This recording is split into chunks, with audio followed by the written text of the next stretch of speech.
In this quick guide, I'll show you how to factory reset a UniFi Dream Router in under 1 minute, whether you have physical access to the device or prefer using the UniFi app or web interface. A factory reset restores your UniFi Dream Router to its default settings, which is helpful for fixing stubborn issues, starting fresh, or moving the router to a new UniFi deployment. There are two reset methods.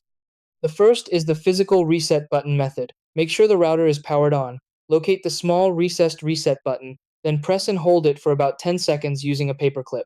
Watch the LED as it flashes, turns solid, and then turns off. This indicates the reset is complete and the router will reboot automatically. The second option is the UniFi web or mobile app method. Open the UniFi application, go to your Dream Router's device settings, select Manage, then choose Forget, Unmanaged Device, and Confirm. This method is important because the physical reset alone does not remove the router from UniFi applications.